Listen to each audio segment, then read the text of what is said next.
നമസ്തേ, എൻ്റെ വീഡിയോയിലേക്ക് എല്ലാവർക്കും സ്വാഗതം. നമ്മളൊരു ട്രസ്റ്റ് ആണെങ്കിൽ അത് വിദേശത്ത് പണം വരുന്നുണ്ടെങ്കിൽ അത് വെക്കാൻ വേണ്ടി നമ്മൾക്കൊരു സെപ്പറേറ്റ് ബാങ്ക് അക്കൗണ്ട് ആവശ്യമുണ്ടോ?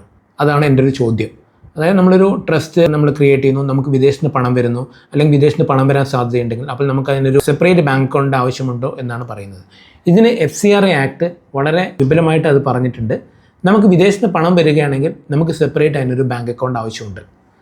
നമുക്ക് ഇപ്പോൾ ഉള്ള ട്രസ്റ്റുകളാണെങ്കിൽ തന്നെയും ഈ ഒരു സെപ്പറേറ്റ് ബാങ്ക് അക്കൗണ്ട് ആവശ്യമുണ്ട്. പക്ഷേ ഇപ്പോഴുള്ള അക്കൗണ്ട് നമുക്ക് ഫോളോ ചെയ്ത് പോവാം. നമുക്ക് ആ അക്കൗണ്ട് ഓപ്പൺ ചെയ്യേണ്ടത് ഒരു സ്പെസിഫിക് സ്ഥലത്ത് മാത്രമാണ് വരേണ്ടി വരിക. അതായത് ഇന്ത്യയിൽ നമുക്ക് അങ്ങനത്തെ ഒരു ട്രസ്റ്റിന് പൈസ വരുന്നുണ്ടെങ്കിൽ നമ്മൾ ആദ്യം FCRA രജിസ്ട്രേഷൻ എടുക്കുന്നതിന് മുമ്പ് നമുക്ക് SBI സ്റ്റേറ്റ് ബാങ്ക് ഓഫ് ഇന്ത്യൻ്റെ സൻസദ് മാർഗിൽ, ന്യൂഡൽഹി സൻസദ് മാർഗിലെ അക്കൗണ്ടിലെ ബ്രാഞ്ചിൽ നമ്മുടെ ട്രസ്റ്റിൻ്റെ പേരിൽ ഒരു FCRA അക്കൗണ്ട് ഓപ്പൺ ചെയ്തിരിക്കണം. അതായത് ന്യൂഡൽഹി സൻസദ് മാർഗിലുള്ള SBI State Bank of Indian അക്കൗണ്ടിൽ നമ്മൾ ചെയ്യണം. നമുക്ക് മറ്റുള്ള സ്ഥലത്ത് ഇപ്പോൾ കേരളത്തിലാണ് നമുക്ക് ഉള്ളതെങ്കിൽ കേരളത്തിലെ അക്കൗണ്ട് അതുമായിട്ട് ലിങ്ക് ചെയ്ത് വെക്കാം. ഇപ്പോൾ കേരളത്തിൽ എനിക്ക് ഫെഡറൽ ബാങ്ക് ആയിട്ടാണ് ബാങ്ക് എങ്കിൽ കേരളത്തിലെ ഫെഡറൽ ബാങ്കും ആ സ്റ്റേറ്റ് ബാങ്ക് ഓഫ് ഇന്ത്യയിൽ ലിങ്ക് ചെയ്യാം. അല്ലെങ്കിൽ കേരളത്തിലെ എനിക്ക് സ്റ്റേറ്റ് ബാങ്ക് ആയിട്ടുണ്ടെങ്കിൽ ഒരു ബ്രാഞ്ചിലാണ് ഉള്ളതെങ്കിൽ, ഇപ്പോൾ എനിക്ക് തിരുവനന്തപുരത്ത് ഒരു ബ്രാഞ്ചിലാണ് ഉള്ളതെങ്കിൽ ആ ബ്രാഞ്ചും SBI ആയിട്ടും എനിക്ക് ലിങ്ക് ചെയ്ത് വെക്കാം. പക്ഷേ എനിക്ക് നിർബന്ധമായിട്ടും എൻ്റെ അക്കൗണ്ട് സൻസദ് മാർഗിൽ ന്യൂഡൽഹിയിലെ അക്കൗണ്ട് വരണം. എൻ്റെ പൈസ ആദ്യം വരേണ്ടതും അവിടെ ആയിരിക്കണം. അതായത് എൻ്റെ പൈസ ആദ്യം അതൊരു കൺട്രോളിന് വേണ്ടി സർക്കാർ കൊണ്ടുവന്ന ഒരു സംഭവമാണ്. അവിടെ കൊണ്ടുവരിക, അവിടെ വരുന്ന അക്കൗണ്ട് അതും ശ്രദ്ധിക്കുക. ഞാൻ കഴിഞ്ഞ വീഡിയോയിൽ പറഞ്ഞു ഇതിൻ്റെ എല്ലാ കാര്യങ്ങളും CBIയും ഹോം അഫയേഴ്സാണ് നോക്കുന്നത്. സോ അവിടെ വരുന്ന ഒരു അക്കൗണ്ട് 48 മണിക്കൂറിനുള്ള അതിൻ്റെ പൈസകൾ സ്റ്റേറ്റ് ബാങ്ക് ഓഫ് ഇന്ത്യ അല്ലെങ്കിൽ ആ ബ്രാഞ്ചിൻ്റെ അതോറിറ്റീസ് അത് മിനിസ്ട്രി ഓഫ് ഹോം അഫയേഴ്സിനെ റിപ്പോർട്ട് ചെയ്യും. അത് 48 മണിക്കൂറിനുള്ളിൽ നമ്മൾ എത്രയാണോ പൈസ വരുന്നത്, അല്ലെങ്കിൽ അതിൻ്റെ പൈസ വന്നതിൻ്റെ സോഴ്സ് എവിടെ നിന്നാണോ വരുന്നത്, അത് ആർക്കാണോ വന്നത്, അതിൻ്റെ ജെന്യുവിനിറ്റി, എല്ലാ കാര്യങ്ങളും 48 മണിക്കൂറിനുള്ളിൽ നമ്മൾ മിനിസ്ട്രി ഓഫ് ഹോം അഫയേഴ്സിനെ ഈ ബാങ്ക് റിപ്പോർട്ട് ചെയ്യുകയും അതായത് സ്വിഫ്റ്റ് ട്രാൻസാക്ഷൻ മൂലമായിരിക്കും ഇത് വരുന്നത്. വേറൊരു കൺട്രിയിൽ നിന്നാണ് വരുന്നതെങ്കിൽ സ്വിഫ്റ്റ് ട്രാൻസാക്ഷൻ മൂലമാണ് ഇത് വരുന്നത്. അപ്പോൾ സ്വിഫ്റ്റിൻ്റെ ആ സംഭവം റൂട്ട് ഓഫ് വേ എല്ലാം ഇവർ മറ്റേ മിനിസ്ട്രി ഓഫ് ഹോം അഫയേഴ്സിനെ നമുക്ക് അറിയിക്കുകയും ചെയ്യാം. നമുക്കിങ്ങനെ ഒരു അക്കൗണ്ട് ഓപ്പൺ ചെയ്യാൻ വേണ്ടി നമ്മൾ ഡൽഹി പോകേണ്ട ആവശ്യമുണ്ടോ? തീർച്ചയായും വേണ്ട ആവശ്യമൊന്നുമില്ല. നമുക്ക് ഇവിടുത്തെ ഈ ബ്രാഞ്ചിൽ നമുക്കിപ്പം തിരുവനന്തപുരത്ത് ഞാൻ നേരത്തെ പറഞ്ഞു എനിക്ക് അക്കൗണ്ട് ഉള്ളതെങ്കിൽ തിരുവനന്തപുരം ബ്രാഞ്ച് ത്രൂ ആയിട്ട് എനിക്ക് അവിടെ ഒരു അക്കൗണ്ട് ഓപ്പൺ ചെയ്യാം. FCRA അക്കൗണ്ട് എനിക്ക് ഡൽഹിയിൽ ഓപ്പൺ ചെയ്യാം. അതിന് ഞാൻ ഡൽഹിയിൽ പോകേണ്ട ആവശ്യമൊന്നുമില്ല. അതിനെല്ലാ സംവിധാനവും സർക്കാരിലെ ബാങ്ക് അതോറിറ്റീസ് ചെയ്തു തരും. അതിന് ആരും ബുദ്ധിമുട്ടൊന്നും ഉണ്ടാവില്ല. നമ്മളവിടെ പോകും വേണ്ട. നമ്മളതിൻ്റെ പ്രൊസീജിയേഴ്സിൽ ഇവിടുന്ന് മാത്രം ചെയ്തിട്ട് അതിൻ്റെ ഡീറ്റെയിൽസ് എല്ലാം നമ്മൾ അയച്ചു കൊടുത്താൽ മാത്രം മതി. പക്ഷേ നമുക്ക് ആ ഒരു അക്കൗണ്ട് അവിടെ ആവശ്യമുണ്ട് എന്നുള്ളത് വളരെ നിർബന്ധമായിട്ടുള്ള കാര്യമാണ്. ഞാൻ കഴിഞ്ഞ വീഡിയോയിൽ പറഞ്ഞു FCRA രജിസ്ട്രേഷൻ നമ്മൾ എടുക്കണം. ഒരു സ്പെസിഫിക് പ്രോജക്റ്റിന് വേണ്ടിയാണെങ്കിൽ പൈസ വന്നതിന് ശേഷം നമുക്ക് അത് എടുത്താൽ മതി. അല്ല നമ്മൾ കണ്ടിന്യൂസ് ആയിട്ട് വരുന്നുണ്ടെങ്കിൽ നമ്മൾ അതിന് മുമ്പേ എടുത്തു വെക്കണം എന്ന് പറഞ്ഞു. പക്ഷേ ഈ FCRA രജിസ്ട്രേഷൻ എടുക്കുന്നതിന് മുമ്പേ നമുക്ക് ഈ ഡൽഹിയിലെ സൻസദ് മാർഗിലുള്ള ആ ഒരു SBIൻ്റെ ബ്രാഞ്ചിൽ നമ്മൾ ഈ അക്കൗണ്ട് ഓപ്പൺ ചെയ്തിരിക്കണം.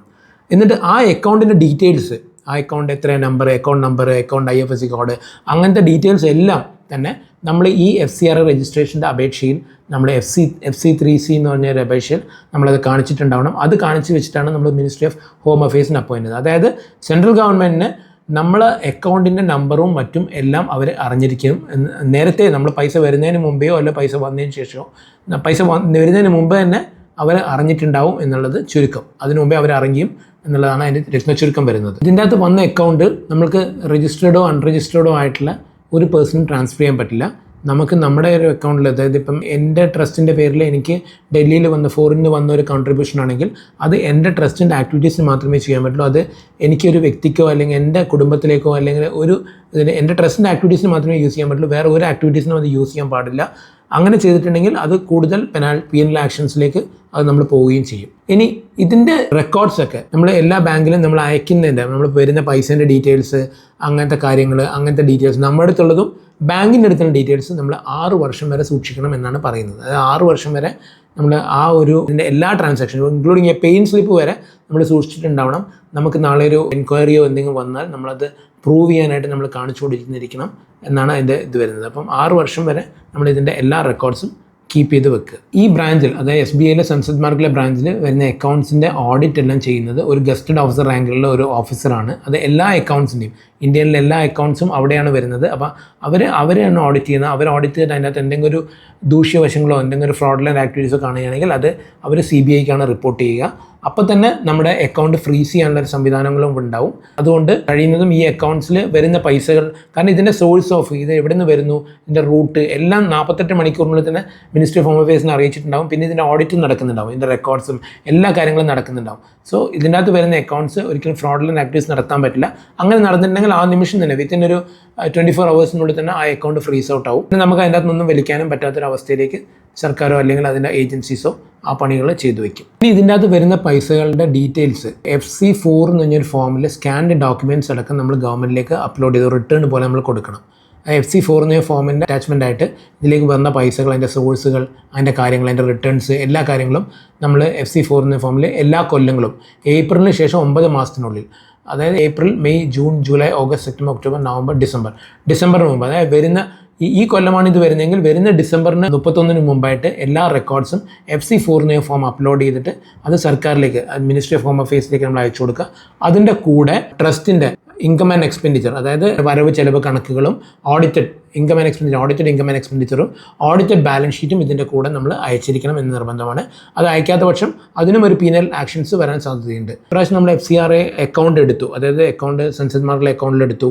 നമുക്ക് ഒരു ട്രാൻസാക്ഷനും, അതായത് അതിൻ്റെ അകത്ത് പുറത്തുനിന്ന് പൈസയൊന്നും വന്നിട്ടില്ലെങ്കിൽ പോലും നമ്മൾ ഈ പറയുന്ന FC4 എന്ന് പറഞ്ഞ റിട്ടേൺസ് നമ്മൾ ഫയൽ ചെയ്യണം. ഏപ്രിലിന് അടുത്ത ഡിസംബറിന് മുമ്പായിട്ട്, വരുന്ന ഡിസംബറിന് മുമ്പായിട്ട് നമ്മളത് ഫയൽ ചെയ്തിട്ടുണ്ടാകും. പക്ഷേ നിൽ റിട്ടേണാണ് ഫയൽ ചെയ്താൽ മതി. പക്ഷേ അതിൻ്റെ കൂടെ നമ്മുടെ ഈ ഓഡിറ്റഡ് ബാലൻസ് ഷീറ്റ് ഒന്നും വേണ്ടി വരില്ല. കാരണം നമുക്ക് പൈസയൊന്നും വന്നിട്ടില്ലെങ്കിൽ നമുക്ക് വലിയ ചിലവൊന്നുമില്ല. അഥവാ ചിലവ് അങ്ങനത്തെ എന്തെങ്കിലും ഉണ്ടെങ്കിൽ നമ്മളത് കാണിക്കണം. പക്ഷേ വേറെ അതിൻ്റെ അകത്ത് വരുന്ന വരവ് ചിലവുകൾ ഒന്നും ഇല്ലെങ്കിൽ അതിൻ്റെ ബാലൻസ് ഷീറ്റൊന്നും ഓഡിറ്റഡ് ബാലൻസ് ഷീറ്റിനൊന്നും ആവശ്യമില്ല. പക്ഷേ നിൽ റിട്ടേൺ നമ്മളെപ്പോഴും ഫയൽ ചെയ്യണം. അതായത് FC4 എന്ന ഫോം നമ്മൾ ഡിസംബറിന് മുമ്പ് നമ്മൾ നിർബന്ധമായിട്ടും ഒരു ട്രസ്റ്റ്, നമ്മൾ FCRA രജിസ്ട്രേഷൻ എടുത്തൊരു ട്രസ്റ്റ് നമ്മൾ ഫയൽ ചെയ്തിട്ടുണ്ടായിരിക്കണം. ഈ രജിസ്ട്രേഷൻ നമ്മൾ ട്രസ്റ്റ് എടുത്തു, നമ്മൾ ആ ട്രസ്റ്റ് നമ്മൾക്ക് നടത്താൻ പറ്റില്ല, നമ്മളത് ഒഴിവാകുകയാണ്, വേറൊരു ട്രസ്റ്റിന് നമ്മൾ കൈമാറുകയാണെങ്കിൽ അങ്ങനെയും നമുക്ക് ചെയ്യാം. അപ്പോൾ ആ സമയത്ത് നമ്മൾ ഗവൺമെൻറ്റിലേക്ക് അല്ലെങ്കിൽ മിനിസ്ട്രി ഓഫ് ഹോം അഫയേഴ്സിലേക്ക് നമ്മളിത് അറിയിച്ചിട്ടുണ്ടാവണം.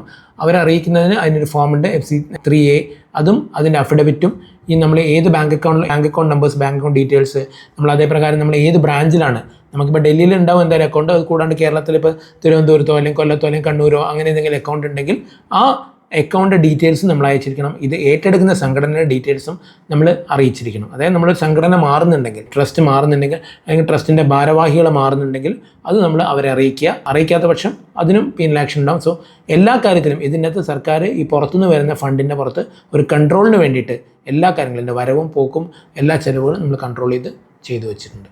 സോ നമ്മൾ FCRA രജിസ്ട്രേഷൻ വേണമെന്നുണ്ടെങ്കിൽ നമുക്ക് ഒരു അക്കൗണ്ട് ന്യൂഡൽഹിയിൽ SBIയിൽ നമ്മൾ സൻസദ് മാർഗിലെ ബ്രാഞ്ചിൽ നമ്മളൊരു അക്കൗണ്ട് ഓപ്പൺ ചെയ്യണം. അതിൻ്റെ സബ്സിഡറി ആയിട്ട് നമുക്ക് ഇന്ത്യയിൽ എവിടെ അക്കൗണ്ട് ഉണ്ടെങ്കിലും കുഴപ്പമില്ല. വൺസ് നമ്മൾ അതിൻ്റെ അകത്ത് പൈസ വന്നാൽ നമുക്ക് നമ്മളെ ബ്രാഞ്ചിലേക്ക് അത് ട്രാൻസ്ഫർ ചെയ്യാം. പക്ഷേ പൈസ ആദ്യം വരുന്നത് അതിൻ്റെ അകത്തായിരിക്കും. പൈസ വന്നു കഴിഞ്ഞാൽ അത് ബ്രാഞ്ചിൻ്റെ അതോറിറ്റീസ് 48 മണിക്കൂറിനുള്ളിൽ അത് സർക്കാരിനെ അറിയിച്ചിട്ടുണ്ടാവും. അതിൻ്റെ അകത്ത് വരുന്ന എല്ലാ ട്രാൻസാക്ഷൻസും ഓഡിറ്റഡ് ട്രാൻസാക്ഷനാണ്. അത് ഗസ്റ്റഡ് ഓഫീസർ ആ ട്രാൻസാക്ഷൻ ഓഡിറ്റ് ചെയ്യും. നമ്മളുടെ റെക്കോർഡ്സ് എല്ലാം 6 കൊല്ലം നമ്മൾ കീപ്പ് ചെയ്യണം.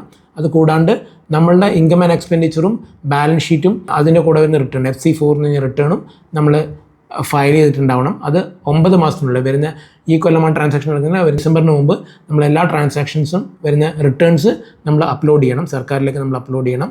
ഇനി ഒരു ട്രാൻസാക്ഷൻ ഇല്ലെങ്കിൽ പോലും നിൽ റിട്ടേൺ ആയിട്ട് നമ്മളെല്ലാം ഫയൽ ചെയ്യണം.